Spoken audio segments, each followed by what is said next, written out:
And we're back from the break. Thanks so much for your timely return. And we'll continue with our program on career advancement and career coaching. We're past the before stage and moving into during. At this point, you've secured the interview and now you're in the preparation phase. Let's talk about the very first step. Do your research. It's important that you appear to be well versed on the organization that you'll be interviewing with when you get to that all-important interview. Make sure that you have some understanding of the general size of the company, the type of revenue and business that they're in, and then ultimately make sure that you have an understanding of the role of the position and what the expectations for the lucky hired individual will be. In addition, you're going to want to practice, practice, practice. It's great to have a chance if you have a friend or a colleague who can sit down with you and walk through an interview and ask you some of those tough questions. Take that opportunity to make sure that you practice in the role of the interviewee. Dress appropriately. It's very appropriate that they get a sense for how you would appear in the workplace. It's best that you wear a monochromatic suit, not a lot of jewelry, and make sure that you're presenting a professional image. In this day and age, women are typically more accepted in business pantsuits, but I do recommend for women a skirt suit for that first interview to ensure that they're perceived in the right way, particularly if the organization may be one considered conservative. Prepare for the standard and behaviorally based interview. And what this ultimately means is that an employer using behaviorally based interviews will decide to get a picture of your future performance based on past performance. Some of the pitfalls that I've seen in my career in human resources involve individuals who are not able to speak in depth about their past experiences. Too much top line gives an employer the sense that you may not have the depth and breadth of experience that they're looking for. When you're asked a specific question about how you've been able to create value in an organization or how you've been able to lead through a difficult situation, give very specific examples, and that will meet the interviewer's needs for the behaviorally based interview process. Let's talk now about the different types of interviews you might experience.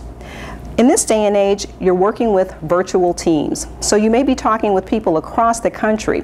It's important that you're prepared for a number of different types of interviews. There may be a full day interview where you may be with the organization from 8 to 5, meeting a variety of different individuals, usually including the human resources team, the individuals from the team, and then if the day is going successfully, you'll have a sense of that if you're able to speak with the person to whom the position would ultimately report. Be prepared for that full day interview, and remember, it's most important to keep your energy high. The group interview. This is an interesting new concept. Perhaps it's yourself, an interviewer, and 10 other individuals in a room. Your job is to be successful by standing out in that group. At the same time, you need to balance with allowing the other people in the room to have an opportunity to set forth their views and opinions. But if you're in a situation where the employer is simply looking for one candidate out of that group of 10 to ultimately be hired into their organization, remember the critical importance of leaving an impression in a group interview. There's also the telephone interview. One of the things that I'll suggest to you, it's very tempting in a telephone interview to not really dress and prepare, maybe to have on your pajamas or just have on a casual outfit because the person can't see you. Let me share with you the importance of actually dressing and preparing for that interview in the same manner you would if you were doing it in person. In that particular situation, you get a little bit more of an adrenaline rush that helps you to be successful in the interview by actually physically dressing.